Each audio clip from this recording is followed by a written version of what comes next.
আমেরিকার মাঠে যখন টান টান উত্তেজনা, ফুটবল প্রেমী চাকরিজীবীদের ড্রয়িং রুমে তখন চলছে মাঝরাতে ফুটবল হাইপ আর সকালের অফিস স্ট্রেসের এক অদ্ভুত টানাপোড়েন। 4 বছর পর পর আসা এই ফুটবল হাইপ আর নির্ঘুম রাতের উন্মাদনা বাংলাদেশের চাকরিজীবীদের চিরচেনা ডেইলি রুটিনকে যেন পাল্টে দিয়েছে। বসের করা ডেডলাইন আর প্রতিদিনের চেনা জ্যামের ধাক্কা সামলাতে চাকরিজীবীদের অবস্থা নাজেহাল। তার উপর বাড়তি চাপ হিসেবে যোগ হয়েছে শেষ রাতের এই ফুটবল উন্মাদনা। একদিকে প্রিয় দলের টান টান উত্তেজনা, অন্যদিকে সকালে সময় মতো অফিসে হাজিরার তাড়া। এই দুয়ের টানাপোড়েনে ডেস্কে বসেই এখন খুঁজছেন কাজের ফাঁকে ক্লান্তি কাটানোর নতুন কোনো টোটকা।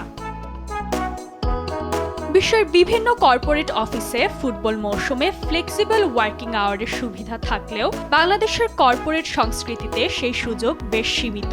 আর তাই রাত জাগা ফুটবল হাইপ আর সকালের বসের ডেডলাইন, এই দুয়ের টানাপোড়েনে কর্মজীবী ফুটবল ভক্তদের লাইফ এখন প্রতি মুহূর্তে এক একটা পেনাল্টি শুট আউটের মতোই টানটান। ফুটবল মহোৎসবের এই ট্রফি শেষ পর্যন্ত কোন দেশ ঘরে তুলবে তা জানা যাবে আর কিছুদিন পরে।